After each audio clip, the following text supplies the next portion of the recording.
Ya, saya mengalami sesuatu yang luar biasa. Ya. Ketika saya dibaptis, Ya.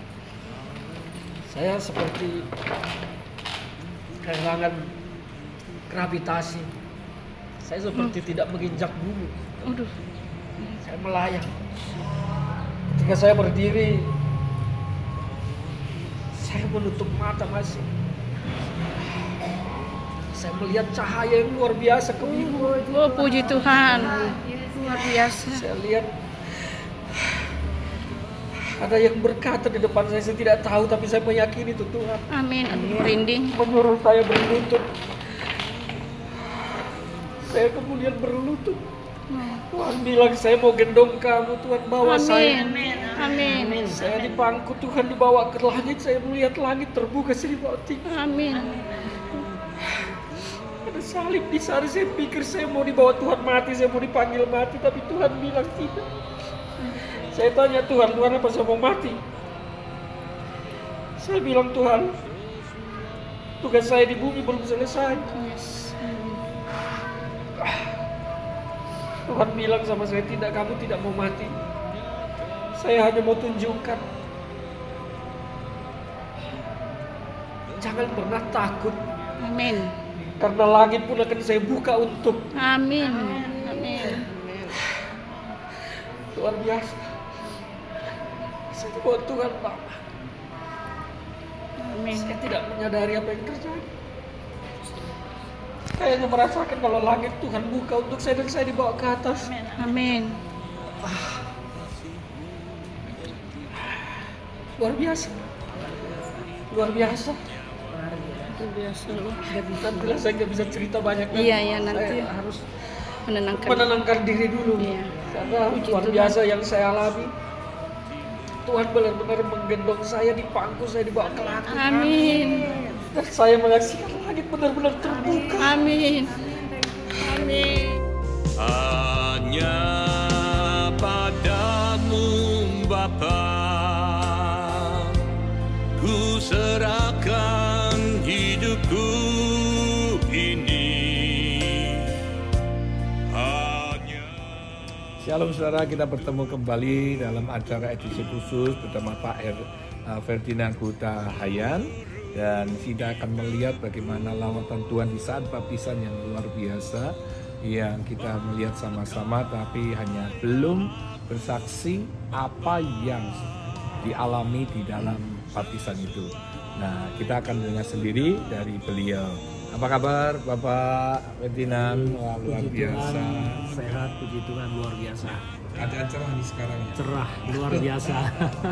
Nah, pertama-tama tuh kita mau Miracle Center ketika para pemirsa atau jemaat di Miracle Center melihat bertanya-tanya gitu, apa yang terjadi gitu. Jadi mungkin bisa diceritakan sedetailnya bagaimana supaya kita betul-betul sangat diberkati, karena buat saya sendiri pun juga amazing gitu ya. Saya pikir sudah selesai, biasanya udah berdiri udah selesai, tapi is to be continue gitu. Sesuatu terjadi. Ya, makanya saya sering kali juga ngomong ke jemaat bahwa kalau baptisan itu jangan cepat-cepat langsung diangkat gitu, karena itu akan memberkati secara pribadi kami juga, karena Tuhan tuh bekerja sama terhadap manusia tuh lain-lain, tidak sama gitu. Jadi sesuatu yang luar biasa justru menandakan bahwa Allah kita yang kita sembah itu hidup, nggak mati gitu. Nah, hari ini kita mau dengar dari Bapak Ferdinand ya apa yang terjadi gitu. Nah, waktu silakan Pak gitu. Ya. Terima kasih, salam sahabat semua. Ini sebuah kesaksian yang saya alami sendiri. Mungkin orang ada yang tidak akan percaya, tapi itu hak setiap orang. Tapi saya mau menceritakan apa yang saya alami, dan ini betul-betul sebuah pengalaman spiritual yang saya alami, dan sebuah kebenaran yang luar biasa menurut saya, bahwa kalau orang merasa Tuhan itu masih diragukan keberadaannya, saya harus katakan Anda harus bertobat, karena Tuhan itu benar-benar ada. Kemarin saya menerima baptisan dari Pak Rudi Gunawan. Saya sebelumnya adalah orang Batak ya. Orang Batak biasanya tidak lain kalau bukan HKBP. Jadi kita dari masa kecil itu sudah pasti selalu dibaptiskan oleh orang tua kita di gereja HKBP pada saat masih bayi. Saya itu sudah pernah juga menerima baptisan di HKBP pada umur saya 1 tahun kalau tidak salah. Dan perjalanan spiritual saya dalam kehidupan ini memang sudah panjang. Saya orang yang tidak pernah meragukan keberadaan Tuhan. Tetapi kadang-kadang saya juga mengandalkan pikiran saya. Jadi ya itu kelemahan-kelemahan yang saya jalani selama ini. Nah kemarin waktu menerima baptisan, sebelum masuk ke kolam baptisan, saya itu sebetulnya waktu kita berdoa sudah mulai merasakan sesuatu yang berbeda sekali. Makanya saya sudah mulai meneteskan air mata waktu itu, mulai menangis sedikit. Yang paling saya rasakan sesuatu adalah kaki saya itu sudah agak merasakan sesuatu yang mungkin susah saya jelaskan, tapi supaya bisa dipahami, mungkin kalau kaki kita itu kita olesi dengan balsem gelig atau apa yang pedas, nah itu terasa panas di situ. Kaki saya itu sudah mulai terasa seperti habis diolesi balsem panas kaki saya itu. Dan saya mulai merasakan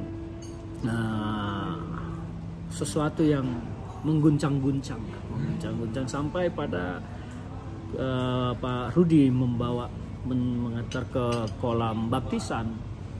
Saya turun, saya masuk ke dalam air itu, dibaptis.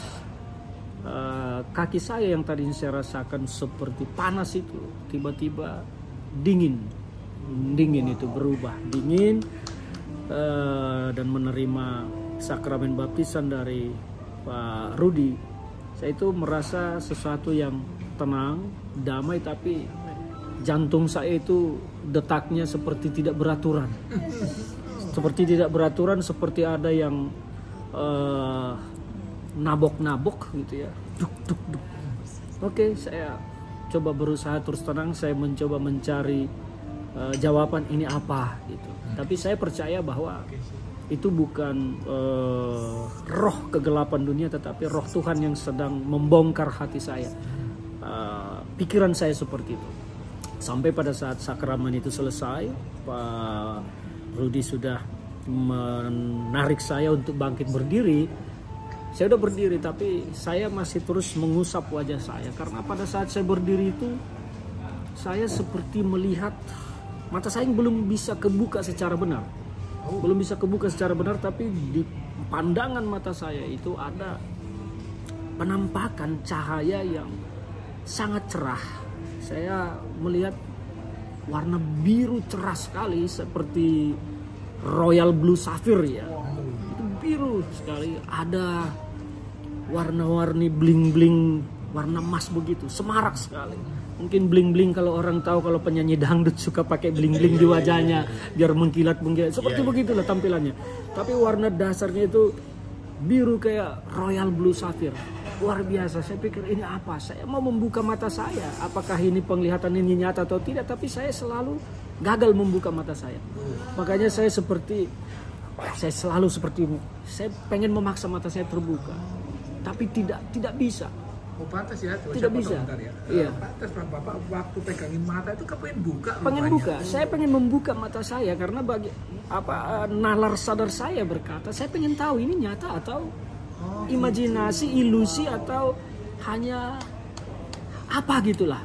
Ya, tapi saya tidak mampu membuka mata saya. Saya terus begini. Saya terus tapi tidak bisa. Akhirnya sampai pada saya mencoba menenangkan diri karena jantung saya kencang. Berarti saat itu sesudah saya angkat itu Bapak antara sadar nggak sadar? Saya tidak tahu saya sadar atau tidak sadar. Tapi saya berusaha, nalar saya masih mencoba untuk membuka mata.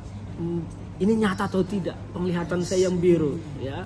Nah tiba-tiba ada cahaya lebih terang lagi keluar, muncul di antara warna biru yang menurut saya sangat wah sekali ya. Mungkin yang senang dengan batu, kalau disebut Royal Blue Sapphire itu sama kayak diamond ya, kayak berlian biru ya. Muncul warna yang memang sangat cerah sekali. Dan di situ saya mendengar perintah, berlutut kamu. Berlutut kamu. Saya mencoba pengen menjawab. Dan ada ketidakikhlasan untuk berlutut karena saya tidak tahu siapa yang datang. Karena memang saya orangnya keras selama ini ya. Jadi saya pengen mempertegas bahasa terangnya, Anda siapa kok nyuruh saya berlutut? Mungkin ya selama ini ego saya besar dan saya memang orangnya pantang didikte selama ini ya. Makanya saya pengen mempertegas, Anda siapa kok berani-beraninya nyuruh saya berlutut? Kira-kira seperti itu. Tapi saya tidak mampu bicara. Yang terjadi waktu itu lutut saya langsung lemas, saya langsung blek jatuh. Ya, saya lihat tuh. Saya langsung blek aja. Blek itu. Nah, terus saya mendengar, saya mau angkat kamu, saya mau bawa kamu. Saya langsung pengen, karena kepala saya rasakan terus mau begini mendongak ke atas.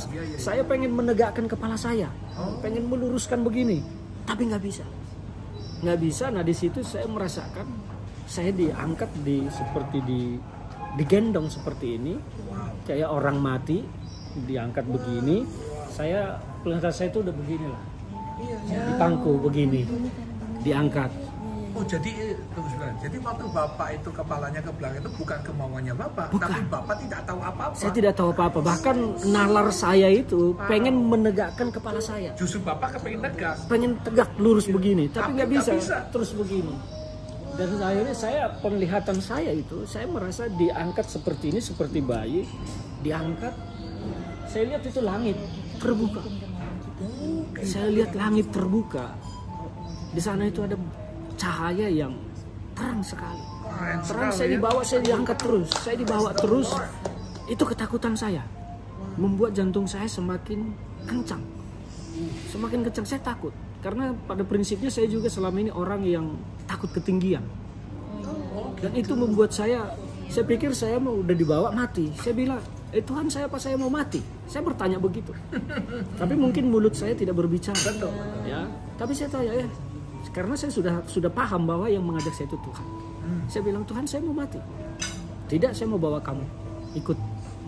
Ya kira-kira begitulah dialognya. Ya, saya dibawa terus diangkat sampai ke atas itu, ke langit yang terbuka itu. Di situ sudah ada meja makan.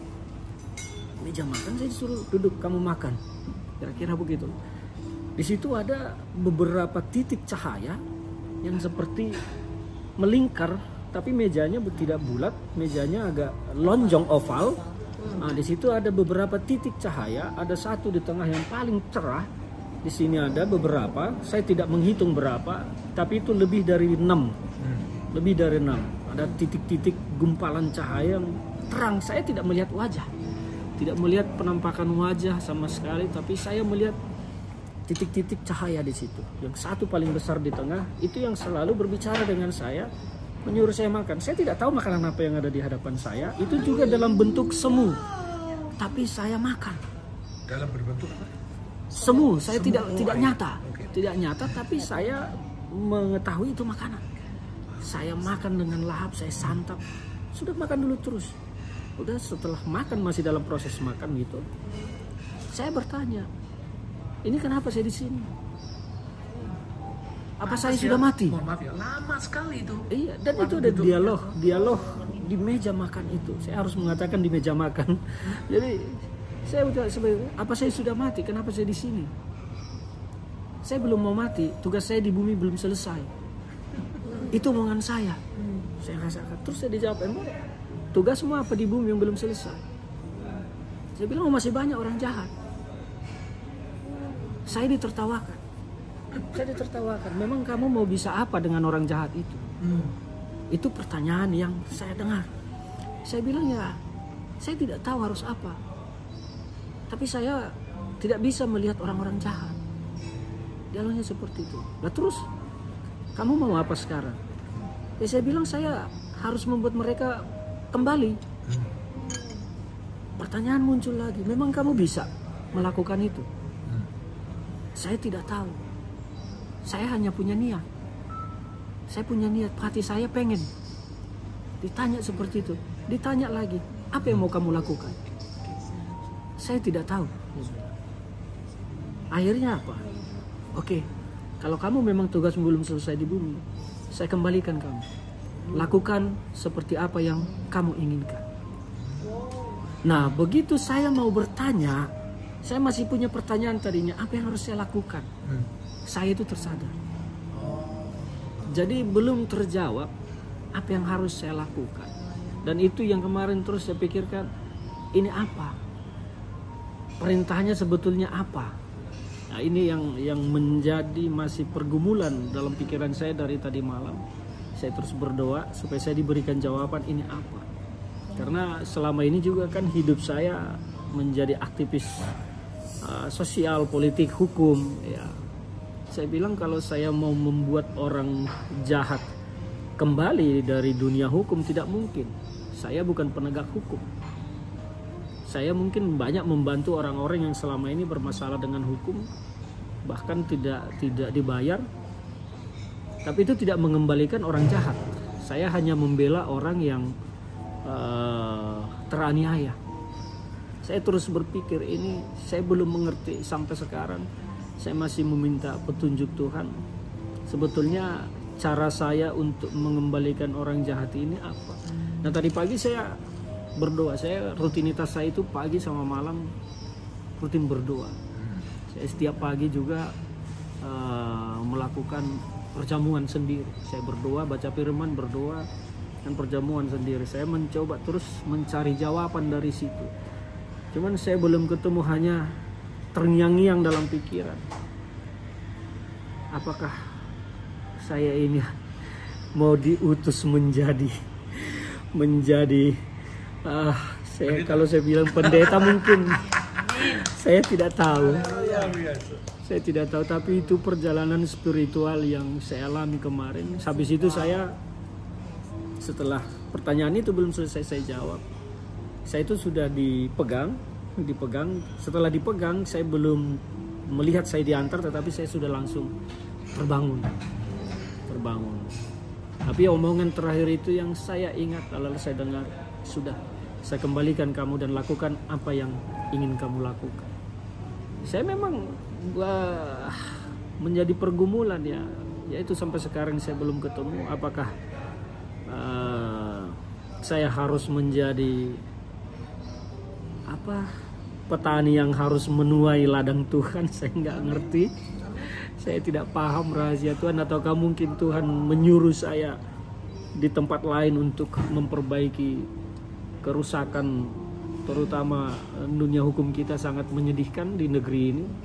Saya tidak mengerti sampai sekarang, saya belum menemukan jawaban. Tapi saya akan berusaha untuk terus berkomunikasi dan berbicara dengan Tuhan. Ini sebetulnya perintah jelasnya apa? Saya pengen dapat perintah yang jelas, yang tegas, supaya saya itu tidak menjadi, ya kalau orang bilang, gerambiangan kemana-mana, kiri kanan, muka belakang, semua. Saya pengen fokus. Kalau memang Tuhan menghendaki saya menjadi bagian pelayan Tuhan yang menuai, supaya menuai orang-orang yang harus kita kembalikan bertobat, ya saya akan lakukan.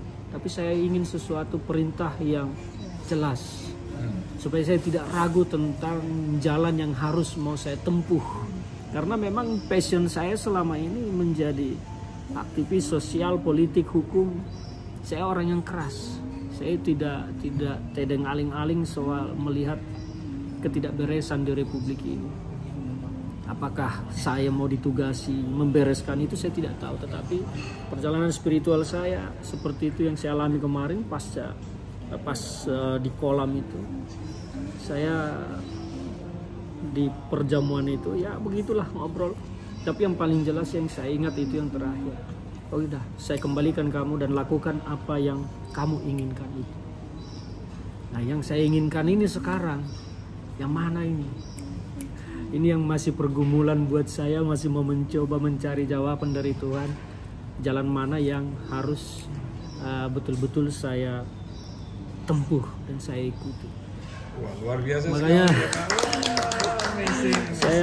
Saya terus dari tadi malam sampai tadi pagi itu berdoa meminta ya petunjuk. Saya Ini yakin dan kemana? percaya Tuhan itu lagi menuntun Bapak ke jalan apa yang sesungguhnya passionnya Bapak. Ya, karena seperti saya dulu pun juga sama, saya tidak tahu hidup saya mau kemana.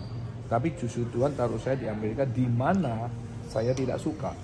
3 hal yang tidak pernah saya suka adalah jadi pastor, tinggal di Amerika, jadi gembala. Tetapi justru Tuhan taruh di sini. Nah, suatu Bapak, kalau menurut saya Tuhan itu akan pakai Bapak di bidangnya Bapak, di passionnya Bapak. Tetapi Bapak nggak punya pemikiran seperti tadi, mana mungkin. Saya rasa hal yang sama. Saya juga mikir, wah saya ini ngapain jadi pendeta kan gitu. Karena pekerjaan yang sulit. Kenapa saya bilang begitu? Karena di dalam Alkitab di Kejadian 26 itu mengatakan Ishak dia mau pergi ke tempat Mesir. Mesir itu seperti Amerika. Istilahnya the dream come true. Tapi di Filistin susah. Kelaparan, sengsara. Tapi Tuhan berkata, stay di Filistin. Kamu jangan pergi ke Mesir.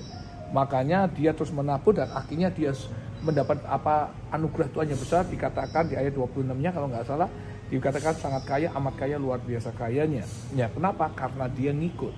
Tapi justru di mana yang dia tidak suka, di mana dia mau pergi ke Mesir yang bergelimpangan segala sesuatunya, tapi kenyataannya malah dia disuruh pergi yang tempat susah.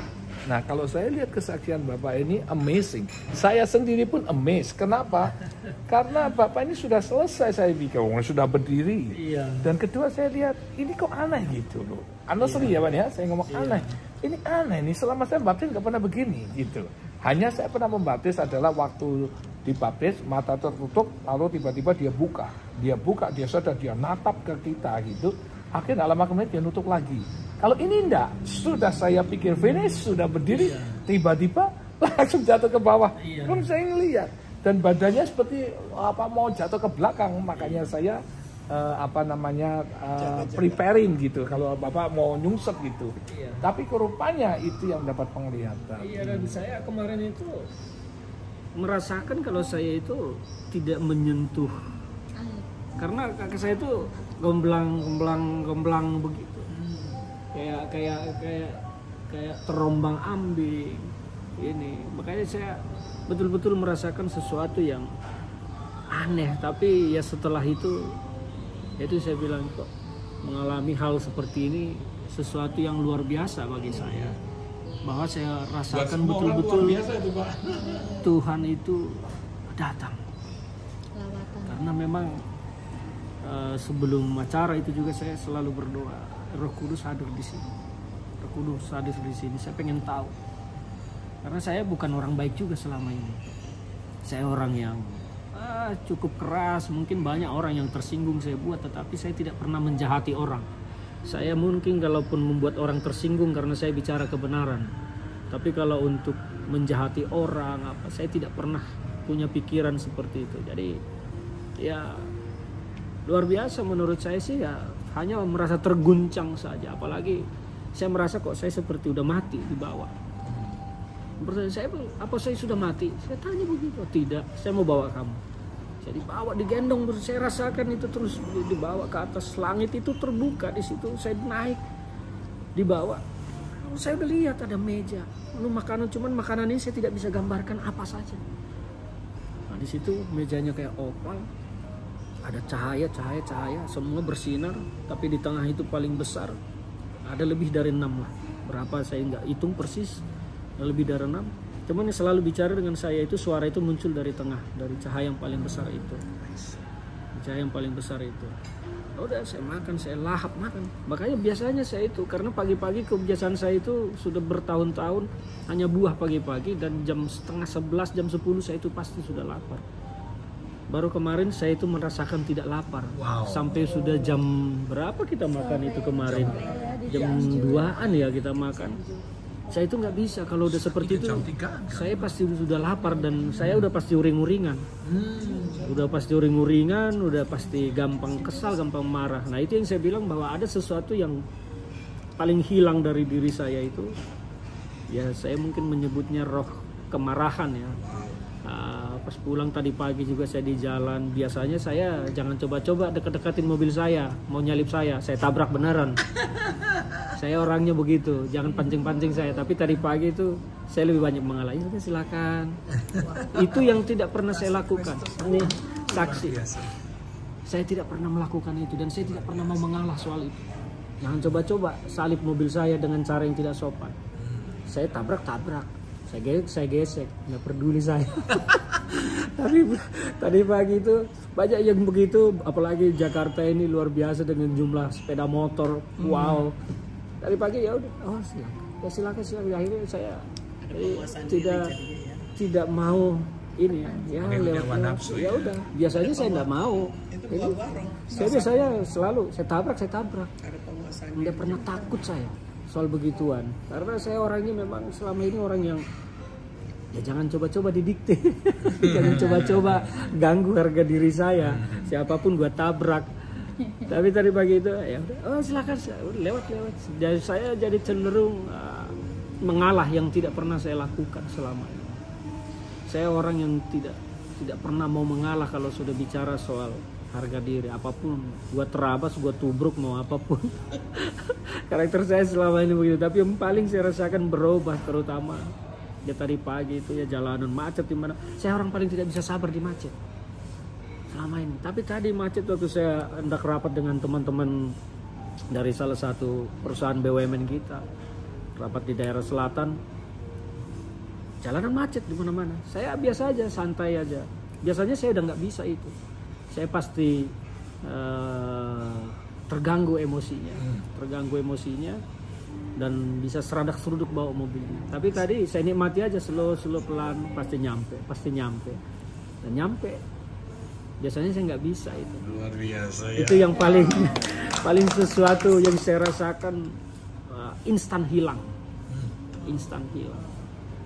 Ya dua hal itu pengalaman spiritual saya, merasa dibawa ke langit. Yang kedua ya sesuatu yang memang saya sadari itu selama ini buruk. Emosi saya itu memang sesuatu yang buruk, saya sadar, tapi saya tidak bisa menghilangkannya selama ini. Saya juga sering berdoa supaya Tuhan menghilangkan itu, tapi belum bisa. Karena saya tahu itu satu saat akan menjadi masalah buat saya. Mungkin ya bergumul, mukulin orang saya menang, tapi setelah itu akan bermasalah secara hukum. Saya sadar emosi saya ini satu saat akan jadi masalah. Tapi saya terus berdoa selama ini, cuman yang nggak hilang-hilang. Nah setelah baptisan ini saya merasakan betul tadi pagi, kok saya jadi begini ya. Luar biasa. Jadi begini saya. Nah, tapi oh ya sudah, puji Tuhan akhirnya jadi begitu. Tapi sesekali sedikit itu masih muncul, kok saya jadi begini. Karena ada sesuatu yang berubah. Ini bukan Ferdinand gitu. Ferdinand itu orangnya jangan coba-coba. Kok tadi pagi itu saya slow aja. Apalagi kalau mobil di belakang saya di Jakarta ini kan banyak banget orang sok-sok hebat, sok-sok pejabat, pakai lampu rotator, langwing-wing. Itu selama ini saya tidak pernah mau ngalah. Malah saya halangin betulan. Emang lu siapa? Bukan begitu. Tapi tadi pagi orang ya udah, oh monggo, saya silakan aja. Lewat begitu ya. Itu sesuatu yang amazing, dua hal itu bagi saya. Double portion ya jadinya ya. Dapat pengalaman spektakuler. Dan kemarahan itu perjalanan spiritual saya ke langit itu sesuatu yang luar biasa bagi saya. Dan kedua, ya saya merasakan ada hilangnya roh kemarahan yang selama ini menghinggapi saya ya. Dan saya merasakan betul. Semua di keluarga besar saya juga semua takut sama saya. Gara-gara itu. Wah, saya harap ini keluarga besar melihat kesaksian ini. Wonderful banget ya. Semua keluarga besar saya itu takut sama saya. Nggak ada yang berani nyolek-nyolek saya karena mereka tahu kalau saya sudah marah. Susah di bedung ya. Jangankan laut, langit pun kita teruntuhkan. Kayak begitu. Tapi ya puji Tuhan, makanya saya amazing, luar biasa. Dan rencana baptisan ini juga ya tidak ada rencana sebetulnya. Tidak pernah punya rencana. Selama ini pernah berpikir baptisan, tapi bagi saya tidak terlalu penting gitu. Karena saya orang yang bertuhan dan beragama itu selalu pisahkan. Saya menganggap ya saya bertuhan itu ya sudah, hukum kasih aja. Yang lain-lain segala macam. Saya tidak terlalu memikirkan dan saya tidak pernah orang yang tidak pernah takut dosa. Kalau orang bilang, wah ini nggak boleh ini, bahkan malah membeda-bedakan dosa. Banyak juga yang khotbah seperti itu membeda-bedakan dosa. Memang apa bedanya dosa? Sama-sama dosa. Tapi ya saya selalu berpikir kalau kita fokus ke dosa, berarti iblis yang sedang menguasai kita. Kalau kita fokus pada pengampunan apapun yang kita lakukan, pandang Tuhan semua selesai. Tapi yang penting ya jangan malah sengaja berbuat dosa. Kita sudah tahu terus mengulang-ulang. Ya itulah kira-kira. Saya orangnya selama ini seperti itu. Jadi soal baptisan ini saya tidak terlalu terpikir sebetulnya. Tidak terlalu terpikir, tapi ya amazing, rencananya berjalan hanya sekilas, selintas. Dan saya malah yang tanya. Ya bilang Ibu Nita dong saya mau baptis. Selama ini sudah ini, tapi saya bilang bolak-balik, dan saya ingatin bolak-balik, jangan sampai. Malah saya omelin terus, jangan sampai. Saya ingatin terus, jangan sampai tidak. Karena ada pergolakan. Iblis mau menghalangi Bapak, tetapi roh Tuhan itu jauh lebih kuat. Ya, itu dia. Hingga Bapak melihat spektakuler ya. Nah kalau menurut saya ya, pengalaman spektakuler itu setahu saya Tuhan punya message. Iya. Tuhan itu tidak mendatangi orang dengan asal menunjukkan aku ini Tuhan, enggak. Iya. Dia menunjukkan sesuatu, berarti dia punya message dengan orang sesuatu.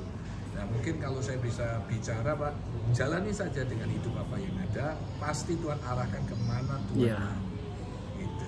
Ya akhirnya begitu. Ini kesaksian sungguh memberkati kita semua. Saya appreciate sekali Pak, terima kasih untuk kesaksiannya. Aduh, membawa urapan Tuhan dalam hidup saya luar biasa. Yang luar biasa. Jauh dari benua yang berbeda datang ke sini. Itu satu yang sangat luar biasa bagi saya, dan itu terjadi pasti karena Tuhan. Tidak mungkin Pak Rudi datang ke sini apa. Ya di sini banyak, saya berteman dengan banyak pendeta-pendeta yang mungkin bagi banyak orang pendeta besar. Tapi saya tidak pernah tertarik untuk dibaptis. Tidak pernah. Saya semua pendeta-pendeta besar ini kenal saya dan berteman baik dengan saya. Tapi saya tidak pernah punya ketertarikan untuk saya pengen dibaptis dong. Saya nggak tahu kenapa kok ketika bertemu dengan Bonita, terus ada rencana diumumkan di KKR itu soal baptisan. Saya itu betul-betul saya ingatin bolak-balik, bilangin. Dan saya ancam, awas kalau enggak, awas. Jadi ada dorongan roh yang kuat, ada roh mendorong yang kuat. Dan ternyata ya seperti itulah pas baptisan saya mengalami pengalaman spiritual. Mungkin bisa saja orang tidak percaya, tapi silakan. Tapi kalau buat saya karena sudah sering Pak, dan justru buat saya pribadi ya, that's a very very amazing Pak. Karena ini yang baru buat saya. Karena selama ini kan saya nggak pernah melihat habis selesai terapung orang itu ngelihat terus habis selesai. Atau yang seperti saya katakan tadi yang di depan, habis selesai dia tertutup, matanya kebuka, terus baru dia continue lagi. Tapi yang ini selesai bisa continue dengan lambatan yang spektakuler. Iya, memang pada saat selesai dibaptis itu saya udah berdiri. Coba mata saya itu masih ini, makanya saya terus begini kan. Seperti masih belum sadar ya. Belum antara sadar tidak sadar, cuman saya pengen buka mata saya kok nggak bisa. Nah disitulah saya melihat cahaya yang besar, terang sekali. Ya seperti ini tadi gambarannya mungkin kayak royal blue sapphire itu kan birunya cerah kayak berlian biru ya. Nah itu, dan ada bling-bling warna emasnya itu, saya sampai silau melihat. Saya kemudian lihat cahaya datang turun besar. Itu saya diperintah berlutut ya. Batin saya masih coba berontak. Apa karena tadi doanya Pak Rudi dengan lutut bertekluk gitu kan? Tapi berlutut 2 kali itu berlutut. Karena waktu perintah pertama itu saya masih mencoba mencari ini siapa sih kok berani-beranian amat kira-kira menyuruh saya berlutut, karena memang saya selama ini karakternya begitu. Saya berlutut, saya mau bawa kamu. Dan di situ saya merasakan kaki saya itu lemes, langsung blek aja. Langsung blek. Nah di situ saya udah mulai merasakan melayang-layang, terus saya merasa saya rasakan diangkat itu kayak orang mati aja begini, bawa ke atas. Nah pas sampai di atas itu udah ada meja, makan, popal, duduk, makan. Saya makan, lahap sekali saya makan. Tahap yang saya makan nggak ngerti. Tapi karena saya tidak bisa menggambarkan, cuma di pandangan saya itu, di situ makanan banyak, meja itu penuh makanan. Saya makan terus begini sambil ngobrol. Saya tanya lagi, apa saya ini sudah mati? Saya tanya lagi seperti itu, tidak. Tapi saya sudah mati, tugas saya belum selesai di bumi, masih banyak. Itu omongan saya itu. Emang apa tugas kamu di bumi selesai itu? Jawaban saya itu masih banyak orang jahat. Nah, ini yang menjadi teka-teki sampai saya sekarang. Apa sih yang harus saya lakukan? Ya kira-kira itu. Masih Tuhan akan buka jalan. Ya. Yang saya suggest ke Bapak adalah jalani saja hidup, Pak, sebagaimana mestinya. Dengan pengalaman itu, mudah Bapak bisa bersaksi di mana-mana. Ya, saya yakin dan Tuhan akan tunjukkan jalannya suatu ketika nanti. Yang penting kita nggak usah buru-buru, istilahnya kalau bahasa rohani follow the flow, maka nanti akan melihat lawatan Tuhan terjadi. Sekali lagi terima kasih Pak untuk kesaksiannya, betul-betul diberkati luar biasa. Ya mudah-mudahan saya itu jadi pas tadi di jalan di kemacetan itu, saya belakangan ini saya agak aktif mengikuti situasi di Eropa, Amerika, di mana ateis semakin banyak, semakin besar di sana. Saya nggak tahu, saya berpikir apa saya harus membawa lawatan Tuhan lagi ke Eropa, Amerika untuk mengkristenkan semua lagi. Saya tadi berpikir begitu, ya. Saya tidak tahu, biarlah Tuhan yang menuntun. Saya terima kasih untuk Pak Rudi, Bu Dita, luar biasa. Saya benar-benar merasa diberkati bertemu dengan Pak Rudi, Bu Dita. This is amazing buat saya. Saya semakin, iman saya semakin kokoh, semakin kuat. Ya itulah, nggak bisa berkata-kata. Ya, kita Terima sangat kasih. diberkati untuk kesaksiannya. Terima kasih. Amazing banget ya. Dan sekali saudara, saya mengatakan buat saudara ini Pak Ferdinand Hutahayan, Pak Ferdinand Hutahayan. Dia seorang pengacara, lawyer yang pasti saudara politisi juga. Jadi saudara nanti bisa cek di YouTube-nya apa Pak? YouTube-nya Pak? Nama saya semua, medsos saya semua. Oh, jadi namanya ya Ferdinand. Mulai dari TikTok, Instagram, YouTube, semua menggunakan nama saya Ferdinand Hutahayan. Di situ bisa dilihat aktivitas saya seperti apa. Ya, banyak aktivitas saya lakukan juga untuk mencerdaskan kehidupan berbangsa, membela rakyat, dan juga bicara tentang kebenaran Tuhan dan firman Tuhan. Saya banyak dibenci oleh orang karena saya bicara tentang Tuhan, tentang Yesus, tapi tidak apa-apa. Saya tidak takut dimusuhi manusia. Amin. Sekali lagi saudara ya, luar biasa, sangat diberkati sekali kita, kiranya itu menjadi berkat buat saudara. Ingat, di dalam baptisan yang sakral akan mendapatkan kuasa dan mujizat Tuhan, lawatan Tuhan secara luar biasa, kesaksian jelas. Ini bukan kaleng-kaleng nih, saudara, ini orang besar nih, saudara, orang pengaruh ini. Jadi dia bersaksi itu betul-betul menyatakan kemuliaannya Tuhan, si amazing. Buat kita semua amazing. Belum tentu orang-orang yang besar berani bersaksi seperti ini. Ya, ini membukakan diri kepada kita dan membuka mata pikiran rohani kita bahwa Allah yang kita sembah, Allah yang hidup, yang bernama Yesus Kristus Tuhan. Maju terus saudara, Tuhan memberkati. Bye-bye.